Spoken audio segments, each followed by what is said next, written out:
tardes, jóvenes. Nos encontramos aquí nuevamente. El día de hoy vamos a tocar la segunda parte del tema que ya hemos estado viendo con anterioridad de la unidad número 3, y el tema es ámbitos de aplicación de la terminología jurídica, parte 2, así es como se llama este video.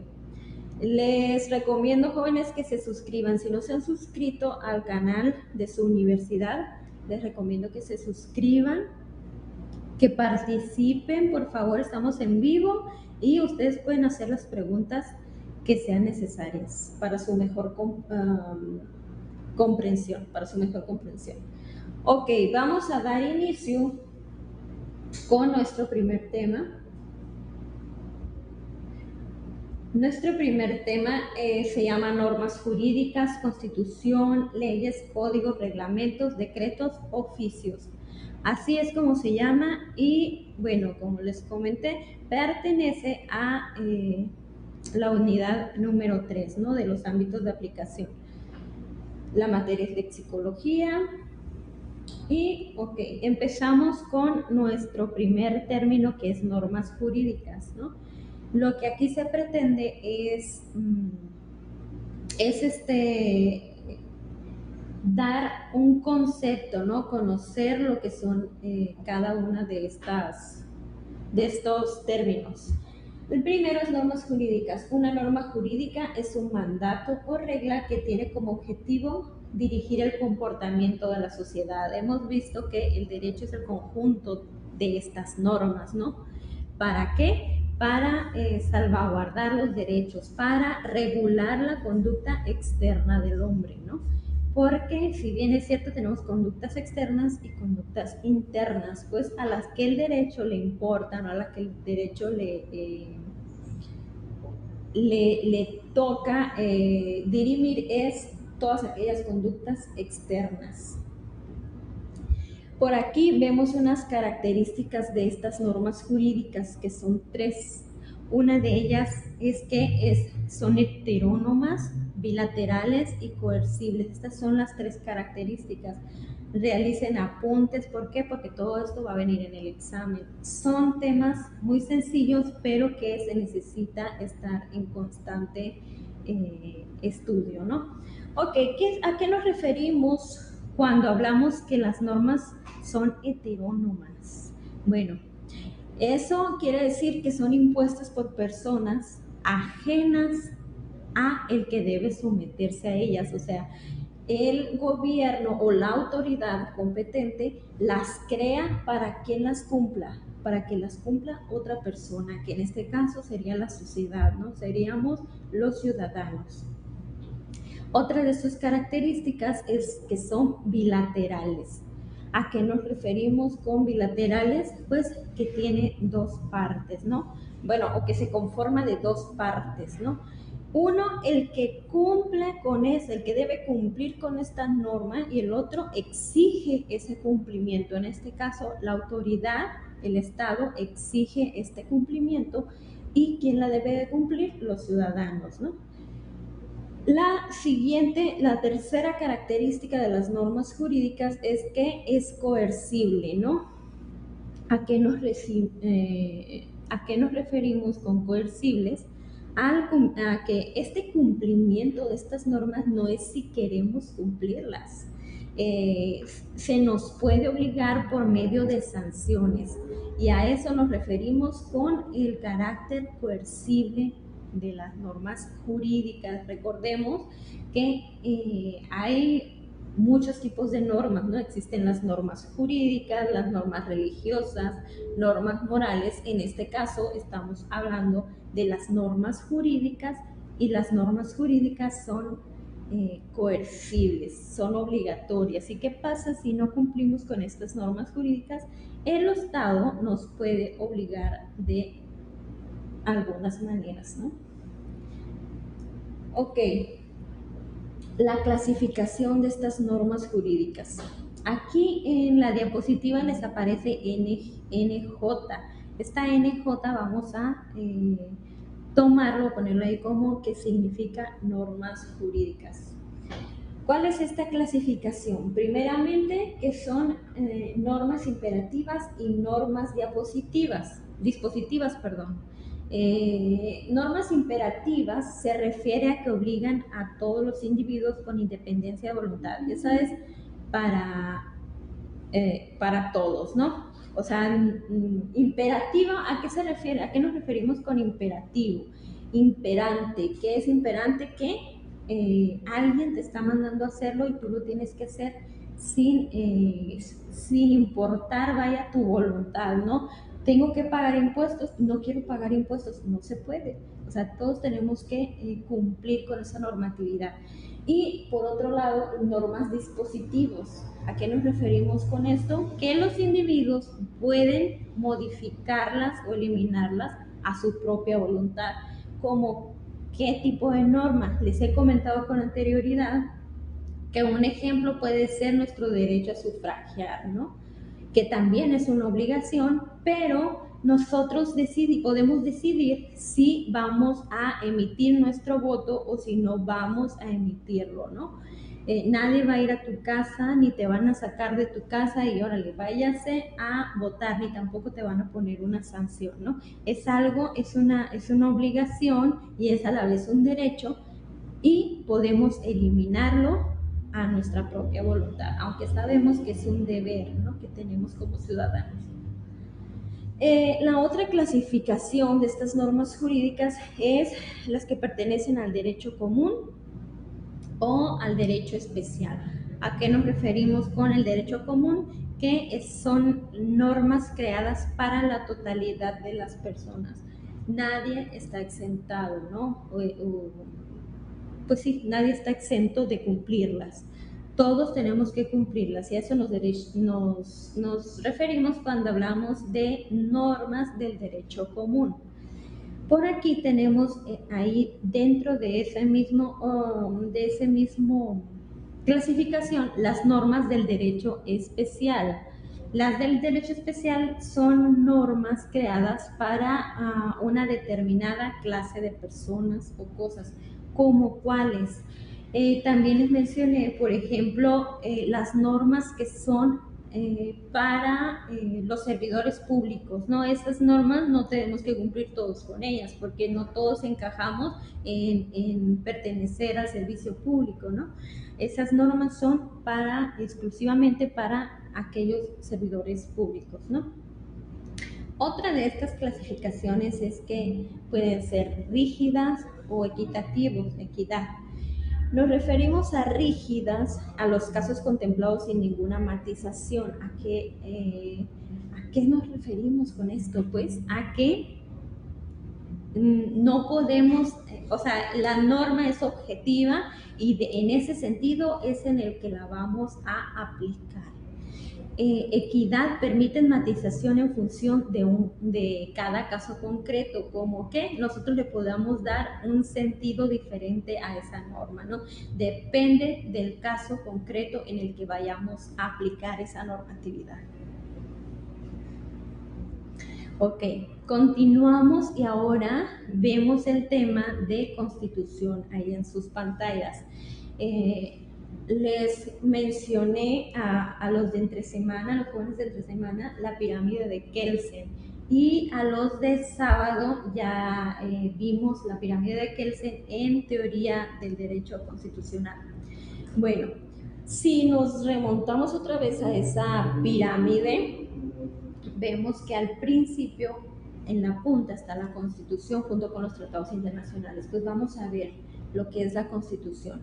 Es la norma fundamental establecida para regir jurídicamente al país, la cual fija los límites y define las relaciones entre los poderes de la federación. ¿Cuáles son esos poderes? Los tres poderes que hemos estado mirando, ¿no? Que es el poder legislativo, el poder ejecutivo y el poder judicial, que mencionamos y desarrollamos la clase pasada. Ahora, entre los tres órdenes diferenciados del gobierno, ¿cuáles son los tres órdenes? Pues el federal, el estatal y el municipal, que vimos también la clase anterior, ¿no? Tenemos estos tres poderes en divididos dentro de estos tres órdenes, ¿no? Que son el federal, estatal y municipal. Asimismo, fija las bases para el gobierno y para la organización de las instituciones que en el poder se asienta y establece, en tanto que pacto social supremo de la sociedad mexicana de los derechos y de deberes del pueblo mexicano. ¿Cuáles son los deberes de los ciudadanos y cuáles son los derechos fundamentales que tenemos, ¿no? Aquí en la siguiente diapositiva vemos un diagrama, un mapa conceptual, y vemos aquí Constitución, ¿no? Estructura de la Constitución, y se encuentra en dos partes, que es la parte dogmática y la parte orgánica. ¿A qué nos referimos con la parte dogmática? Conjunto de dogmas de los grandes principios y valores que orientan el ordenamiento jurídico, ¿no? Todos los principios y valores de nuestra Constitución. Y ahí mismo en dogmática vienen los derechos fundamentales, ¿no? Que forman parte de estos principios porque son a priori. ¿Qué es a priori? Lo principal, ¿no? Básico del Estado constitucional. ¿A quién es el que regula? Pues regula a los ciudadanos. ¿Y qué es lo más importante entonces de una constitución? El bien común de la sociedad, ¿no? Entonces, por eso en nuestra parte dogmática vemos los derechos fundamentales, ¿no? Y en nuestra parte orgánica vemos que regula la estructura y funcionamiento de los poderes del Estado. ¿Cuáles son esos poderes? Ejecutivo, legislativo y judicial. Y de los organismos de control.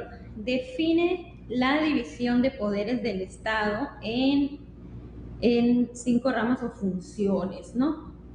Viene ahí toda la manera en que el país, nuestro país, se administra, ¿no? Ok. Continuamos con los códigos. ¿Qué son los códigos? Si bien ya vimos lo que es una norma jurídica o una ley, los códigos es un ordenamiento de estos, ¿no? De estas normas o de estas leyes específicas. Aquí tenemos un ejemplo, pero vamos a empezar leyendo aquí. Un código es una colección sistemática y homogénea de leyes que regulan una rama del derecho positivo. ¿Cuál es el derecho positivo? Pues el derecho vigente, ¿no? El que tenemos aquí y ahora. Busca integrar diversas leyes relacionadas para unificar y constituir un en todo homogéneo lo relativo a una misma rama del derecho. Aquí tenemos un ejemplo, el Código Penal y de Procedimientos Penales, que no he visto uno, así es como luce nuestro Código Penal de Baja California. Sí, para el estado de Baja California. ¿Qué es lo que encontramos en este derecho penal de Baja California, en este código? Pues todos aquellos lineamientos, todas aquellas normas jurídicas que regulan el derecho penal. ¿Cuáles son las ramas de las cuales podemos encontrar un código? Pues derecho civil, derecho penal, derecho mercantil, ley federal del trabajo, etcétera, ¿no? Todas aquellas ramas del derecho que tienen, ya hemos comentado también su terminología propia, ¿no? Por ejemplo, en derecho penal se usan terminologías como detenido, se usan terminologías como sanción pecuniaria, etcétera, que en el derecho civil a lo mejor no lo vamos a encontrar de esta manera, ¿no? Ok, continuamos ahora con los reglamentos. ¿Qué son los reglamentos? Hasta aquí, jóvenes, si hay alguna duda o algún comentario, con toda libertad pueden hacerlo. Si voy muy rápido, igual pueden decirme para regresarnos un poquito y dar tal vez alguno que otro repasito, ¿no? Ok. Reglamentos, conjunto de lineamientos o normas que buscan regular las acciones y el comportamiento de un grupo de personas dentro de un espacio determinado, el cual generalmente posee algún tipo de carácter institucional u oficial. O sea, un reglamento no es una norma, ¿no? Un reglamento que es, sí son normas, pero son normas que están, que son para dentro de un espacio determinado, como por ejemplo una institución. Todos tienen su reglamento interno, ¿no? Ya sea una empresa, ya sea una institución, una escuela, etcétera, ¿no? Que a eso nos referimos con los reglamentos. Igual también tenemos el reglamento de tránsito, ¿no? Y que son propios. Ok, los decretos. ¿Qué son los decretos? Son disposiciones emanadas del Congreso de la Unión y en algunas ocasiones por parte del presidente de la República. O sea, ¿quién emite esos decretos? El presidente o el Congreso de la Unión. ¿Quién es el Congreso de la Unión? Son el Poder Legislativo, Cámara de Diputados y Cámara de Senadores. ¿Okay? Tienen como propósito específico reformar, adicionar o derogar una ley. ¿Qué es? Reformar, adicionar o derogar una ley, pues ahorita lo vamos a ver. De hecho, en esta clase vamos a ver estos temas específicos. Bien, aquí un decreto podrás diferenciarlo de una ley porque siempre trae implícitas las siguientes fórmulas. Y aquí, por ejemplo, aquí está un ejemplo donde dice el decreto que reforma, adiciona y deroga diversas disposiciones de la, y ya viene ahí una ley, ¿no? Ahí viene aquí, ¿cómo vamos a encontrarlo? Decreto que reforma tal artículo, tal ley, ¿no? Decreto que reforma y deroga, decreto que reforma y adiciona, decreto que reforma, deroga y adiciona, o decreto que modifica. Todos estos términos los vamos a ver a continuación. Bien, vamos a ver lo que es un oficio, ¿no? Ya vimos reglamento, vemos una norma jurídica, vemos constitución. Algo importante de la constitución es que es el poder constituyente, ¿no? Y a quién constituye, pues, los otros, pues, todo lo que hace esa ley orgánica, ¿no? Porque es una ley orgánica, una ley de organización y que da autoridad a las diferentes dependencias. En este caso también podríamos decir que la Constitución crea los tres poderes que son el Ejecutivo, Legislativo y Judicial. Ok, continuamos ahora con oficios.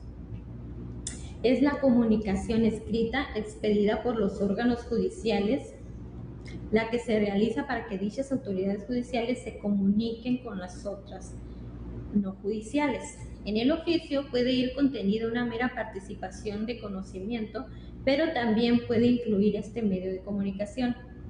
La petición de algún dato, informe o algún requerimiento de orden. Entonces, ¿qué son estos oficios? Pues es una hoja que utilizan las autoridades para tener una comunicación, ¿no? ¿Para qué? Para hacer del conocimiento una autoridad de otra autoridad de un caso o de algo específico, ¿no? Ok, aquí pasamos ya en esta misma unidad 3, ámbitos de aplicación de la terminología jurídica, pasamos a el 3.2.5, al 3.2.5, que son reformas legislativas, adición, derogación, abrogación y vigencia de leyes. Vamos a empezar con las reformas legislativas. ¿Qué son las reformas legislativas? En materia legislativa, una reforma es una racionalización de procedimientos legales con el propósito de mejorar. ¿Cuál es el propósito de estas reformas? Mejorar y actualizar el marco normativo que rige al Estado en cuanto a sus leyes constitucionales y secundarias. Constitucionales, ¿por qué? Porque es el constituyente, y secundarias son los constituidos, todas las normas que nacen, ¿no?, de esta Constitución. Que algo importante es que ninguna de estas normas secundarias pueden contradecir a la Constitución, ¿no? Una reforma procura mejorar el sistema que se tiene generalmente en forma progresiva y por etapas y nunca pretende derrocar. O sea, jamás una reforma va a derrocar una ley, ¿no? Lo que va a hacer es mejorar ese sistema. ¿Por qué? ¿Por qué es cambiante el derecho? ¿Por qué todo el tiempo están cambiando las normas? Bueno, porque el derecho regula a las personas, regula a la sociedad, el comportamiento de las personas en la sociedad. Y la sociedad está en un constante cambio. Entonces, el derecho tiene que cambiar y mejorar para poder regular ese comportamiento, ¿no?, en la sociedad. Y a eso nos referimos con una reforma, que es un cambio progresivo, una modificación por etapas que pretende mejorar el sistema. ¿Cuál sistema? Pues el sistema de normas, ¿no? Ya sea en cualquiera de las ramas del derecho. ¿Qué es la adición? Significa añadir una disposición normativa.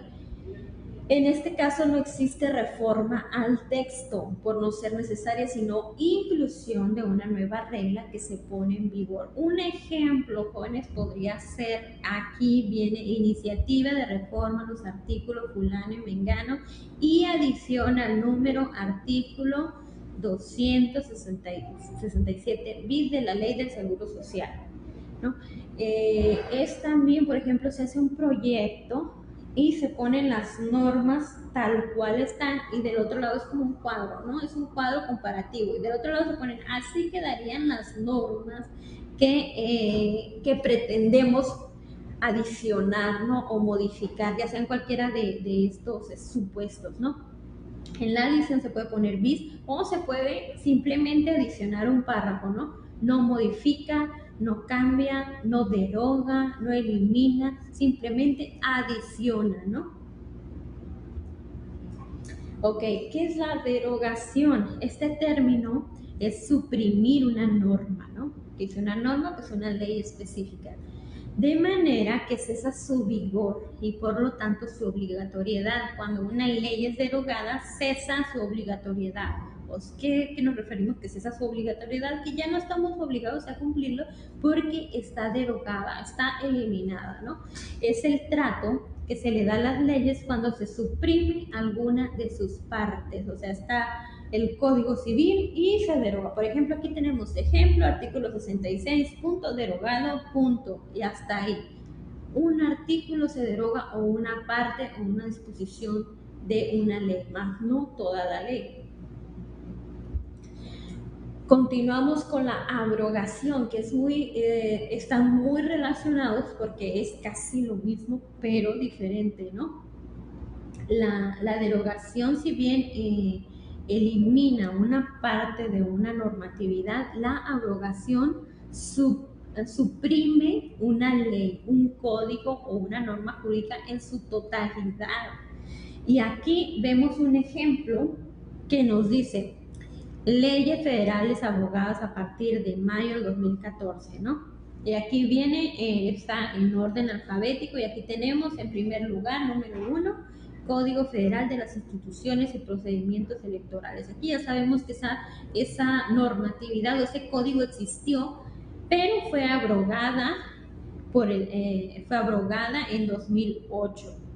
En 2008, o sea, duró del 2004 a 2008, ¿no?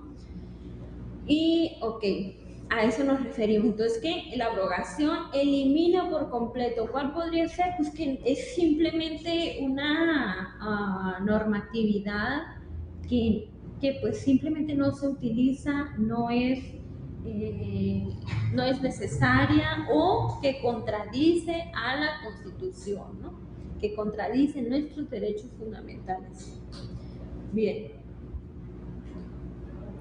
Ahora vamos a ver la vigencia de la ley. Ya hemos comentado, de hecho, la clase pasada, dentro de los pasos para crear una norma jurídica por parte del Congreso de la Unión, vemos que la vigencia de la ley es uno de esos pasos.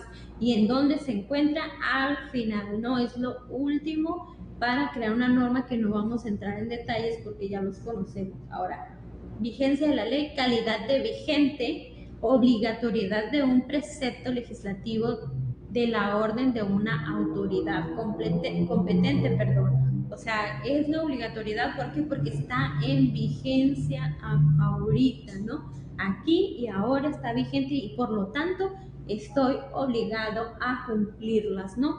Y por aquí este término no viene dentro de esta, pues aquí en este tema, ¿no? Pero la irretroactividad de la ley, que es qué pasa cuando una norma que estuvo vigente con anterioridad, o sea, ya no está vigente, pero se cometió, por decir, un delito en aquel tiempo, cuando estaba vigente, ahora ya no está vigente, ahora ya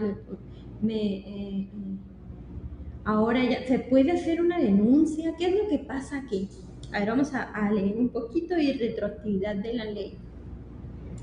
Es un principio jurídico que se refiere a la imposibilidad de aplicar una norma a hechos anteriores a la promulgación de la misma. O sea, imposibilidad de aplicar una norma a hechos anteriores. Bueno, esto también habla de, por ejemplo, no está en la ley, se dice que todo lo que no está prohibido por la ley, entonces está permitido, ¿no? Entonces, imaginen que en la ley, en el Código Penal, no está, no sé, el homicidio, digamos el homicidio, no está contemplado, así que hoy mató a una persona, o sea, se oye feo, pero es un ejemplo, ¿no? Hoy mató a una persona y mañana aprueban la ley del homicidio, ¿no? Ahora está en la ley y ya el que comete homicidio está cometiendo un delito, ¿no? Entonces, ¿qué es lo que pasa? Ok, aquí dice, es un principio jurídico que se refiere a la imposibilidad de aplicar una norma a hechos anteriores a la promulgación de la misma. O sea, yo cometí el delito ayer no era delito porque no estaba en la norma, ¿no? Y ahora que ya es delito, pues ya no me puede afectar a mí. ¿Por qué? Porque esa ley no estaba vigente, ¿no? A eso se refiere la irretroactividad de la ley. Ok. Así, la irretroactividad consiste en la imposibilidad de modificar las consecuencias jurídicas de los actos ya formalizados. También hay retroactividad, puede haber todo lo que sea favorable para la persona afectada, en este caso el acusado. Por ejemplo,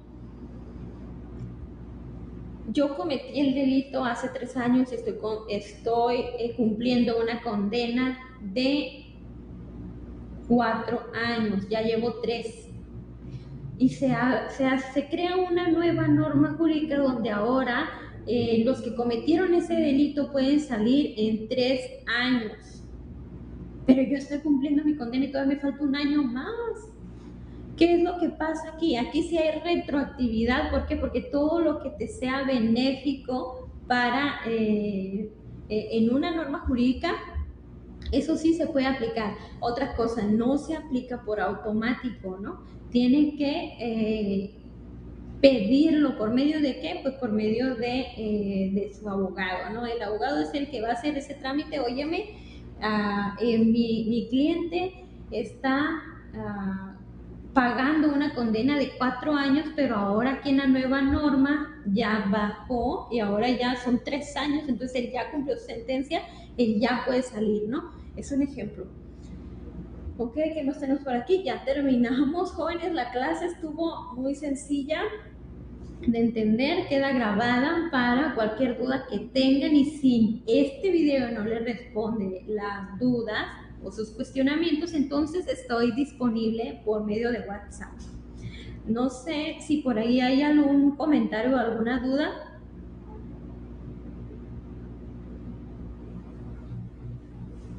Hugo, ¿no? Creo que no. Entonces, jóvenes, me despido. Que tengan un excelente día, un excelente fin de semana. Ya saben, suscríbanse a su canal. Nos estamos viendo el día de mañana los chicos de sábado y el día lunes los chicos de entre semana.